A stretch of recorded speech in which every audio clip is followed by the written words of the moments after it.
What's up guys, it's Bussy and here coming at you with a Legend of the Five Rings, The Siege of Sleeping Mountain 2-player starter deck opening.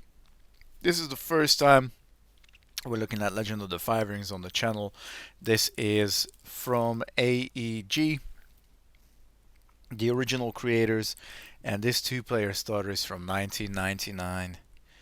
So, let's have a look of this. We are expecting a 50 card Naga deck and a 50 card Tuturi's army deck. I think the Naga is like snake like, serpent like. Guys, I don't know about Tuturi's army yet. We're gonna find out.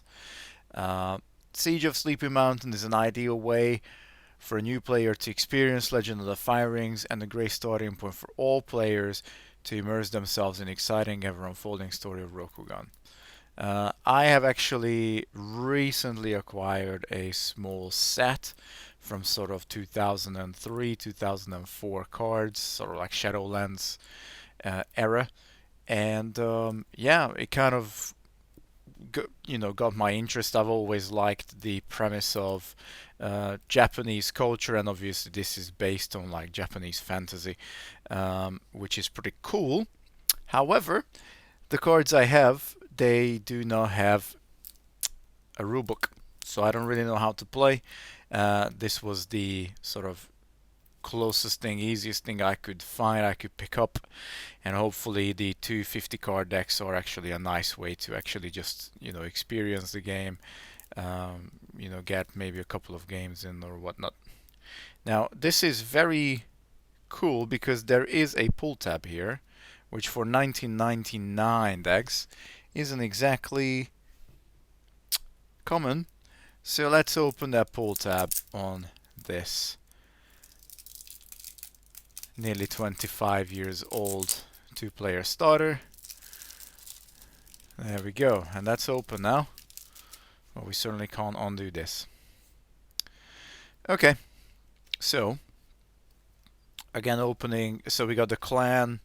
I think these are like, I don't know, I guess these are minor clans. I have no idea. Really, I think these are minor clans. I know that Lion, Crane, and Scorpion, Scorpion being my favorite, they are definitely one of the main clans, and we also have Dragon Clan, Crab Clan. These guys are none of those. Okay, first of all, the deck box smells amazing on the inside. I just smelled it, and there's nothing that beats this smell. It smells just like Marvel versus system cards when you open them fresh from the booster. Certainly the older ones, Marvel Origins and Marvel Knights. Okay, so we get our strongholds for each deck, and this is the one that I am particularly looking forward having. There's a little story in there, it seems too, which is pretty cool. I like that. I like that little element. I love these rulebooks. I can't tell you guys just how much I love these little pocket-sized, card size rulebooks. These are just kind of like the essence of card gaming. One of the essences for card gaming for me are these. Okay, so this is immediately something that I'm happy to see. Stronghold. Okay, I know that we start with a stronghold. Holdings, actions, followers, item, Kiho, personality. Okay, so immediately now I know a little bit more about the cards, so that's pretty cool. Okay, let's have a quick rifle through the Naga deck first. I'm making that assumption based on the fact that the stronghold is called the Naga stronghold. There you go. Let's keep this close to you guys. And this is all like starting, so I think you get 3 gold a turn. One of these is your honor, and that's all I know. I don't know what the third one is. So yeah, it's probably not gonna be like the greatest. Okay, the cards I have, they have a different card back, so they probably changed the card back. between 99 and 2003 at some point. So this is supposed to be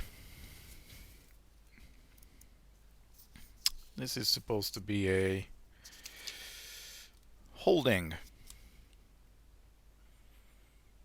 A holding's gold cost and the holding's abilities. But then what is that? Because that's not here. Yeah. What is that then? Okay, anyway. So we got holdings here. Jade works, and then there's immediately a different kind of card. Okay, so this is all like a mixture of things. And there's some additional holdings, but there's all sorts of cards here. So sneak attack, which I would assume is some form of an action. And indeed, yes, it is. So these are actions. Cool. Zero cost action. This is the focus value. No clue what it means. Okay, we got a Naga Warlord. Oh my god, that looks cool. Naga Warlord. It's the little tail. I told you, like serpent, snake-like thingies. This looks really cool. I like the look of this. Explosives. That is another action. Destroy anyone holding in play. I'm assuming that's pretty good, especially if it costs 8 gold. So if you're making money off your holdings and you can destroy them, that's like land destruction, I guess, right? Small farm. So we definitely have 2, because I saw this as being the last card as well. So we got some duplicates. We got Spearman. And now you're gonna ask me what kind of card is that? Or, well, even if you're not, I kind of feel like I need to find out.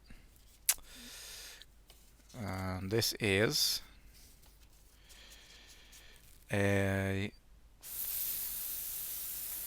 follower. It's gotta be. I hope it is. So what's the difference between a follower and a personality? That's the real question here. This is definitely a follower. And that is that. We've got a forest. Bow. Tap the forest to produce 1 gold. Bow the forest to produce 2 gold if you're paying the gold cost for any personality or follower that has the non-human trait. This is gotta be good for this deck, because the Naga Warlord is non-human. Block supply lines. There's no massive text on these, which is good. That should make it easy to learn. Another non-human. Ninja Thief. Pearl Bed. Naga Bowman. Another Naga Warlord. So that's okay. So the personality and the follower, they seem to be very similar. But the follower has that. Is that a focus value as well? It is. Huh. Okay. Focus value of whom? Well, that's for me to find out later. These cards look cool though. I mean, I've good card quality. I'm liking the card quality, not too flimsy. Yeah, I'm loving the backs. Also, there are 2 types of decks in L5R, and one of them has, guess what? One of them has green and the other one has black card backs. So you know that these shouldn't go together. So why are these mixed up? Well, that is a good question. Okay, let's move on anyway. Arrows from the woods. Balash. Great. Bountiful harvest. Ah, that's cool. Look, that is nice. Loving the art. Absolutely loving the art. Really cool. Damash. Damash. Outflank. Naga Shugenja. Wow. Look at that. So these are all non-humans, right? So that's the point. Like these guys should work together pretty well. Naga Bowman. Pearl Bad, we got another one. Okay, Careful Planning. Look, they even got little figurines there. They're playing Dungeons and Dragons in ancient Japan. Another Balash. Mushin. Forest. Sneak Attack. Oh, 2 cards. Another Damash. Outflank. Hawks and Falcons block supply lines. Quamar. Arrows from the Woods. Forest. Spearman. Naga Shugenja. Naga Spearman. Jade Works. Careful Planning. Shagara. Naga Bushi. Jade Works again. Outflank again. Another Balash. Block supply lines is here again. I think we saw this before. Another Pearl Bed. Naga Spearman. Another Naga Warlord. Still, I think still really cool art. I love the shoulder pads and the face mask thing. And we got another Bountiful Harvest. So this is the Naga deck.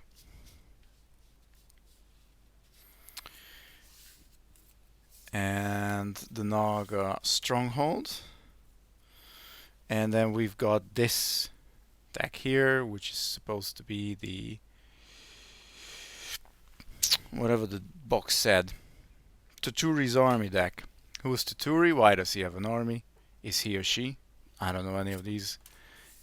The answers to these questions. We do have Ginawa, an unaligned samurai. If he's unaligned, why is he part of Tuturi's army though? Is what I'm wanting to know. Careful Planning, we saw this before. Base Camp. Charge. Toku. Another Careful Planning. Takuan. Cool art. Heavy Infantry. Hasame. Mushin. Again, cool art. Sanctified Temple. Looks neat. Light Infantry. Large Farm, but light infantry. Small Farm. The Turtle Shell. Ginawa. Nodachi. This is a weapon. Hasame. Charge. Another Sanctified Temple. Medium Infantry. Hawks and Falcons. Another Mushin. Sapun Hotaitaka. Block supply lines. Base Camp. Sneak Attack. Toku. Medium Infantry.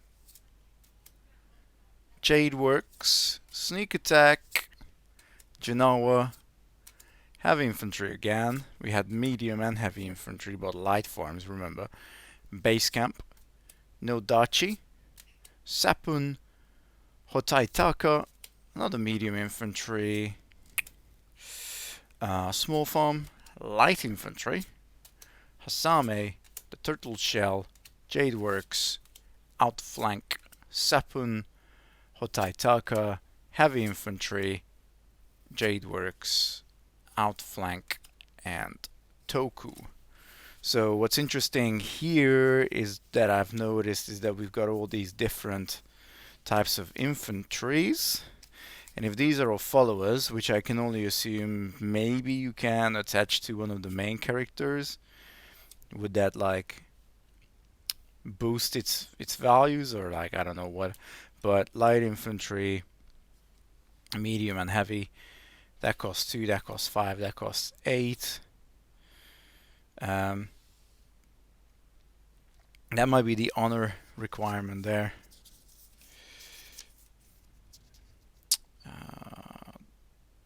Maybe not. I have no idea. I'm way over my head here.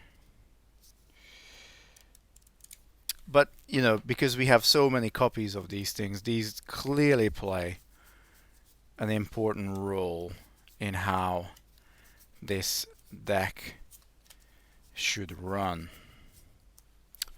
Look, It's 3 of each. That makes me think that perhaps you can have 3 copies of each in the deck. But again, I could be wrong. It could just be that they didn't feel the need to put a 4th one in. All of these answers are in here in this booklet, which I'm going to be reading through. I do like how these samurais look though.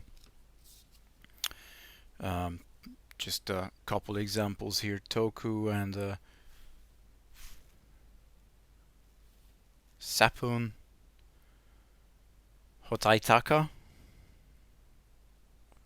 Of course it never focuses when you want it to.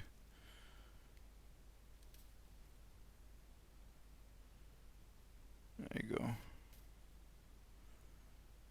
Yeah, they're pretty cool. I mean, old school art, don't get me wrong, but there's nothing wrong with it. I mean, these are all nice, good old hand-drawn, pretty nice looking cards. Really, really, really appreciating how these look. So, it seems that your characters and your holdings, they go into one deck. Seems like your actions go to a different one. Just trying to find out where the weapons go. I know one is called the Fade deck. I think that's the green one. I think the green cards are the Fade deck. I can't put it beyond me how nice these cards feel in the hand. Just like if I had these in my hand, that would be, I mean, yeah, it just feels cool. It feels nice to have them in your hand. You know, you always sleeve up cards, but then that takes away some of that essence from the gameplay, doesn't it? And then again, nobody has unlimited supplies of these cards, do they? If I did, I would maybe consider playing them on sleeve, but I have a heart of gold when it comes to cards, and I want to make sure that they last as long as they can. This is the Siege of Sleeping Mountain. I have no idea how these two decks play against each other, but I'm looking forward to find out. And hopefully this is a nice little easy way to get into just, you know, knowing the rules and getting a couple of days in games. And again, as I said, there is really not much text on these cards, which is always a good way to get into it. Okay, +1 force, +1 chi. So these numbers must be force and chi. Force and chi. Is that the same for the followers? Force and chi? Potentially. Force and chi. Okay. Alright, cool. Well, thanks for joining me for this experience. And hopefully in the future I can bring you more L5R videos. If you're interested in this kind of stuff, I might just be digging into this a little bit more and see where we land. Anyway, up until next time, guys, please make sure you subscribe, leave a comment below, share the video, and I'll see you later. Peace.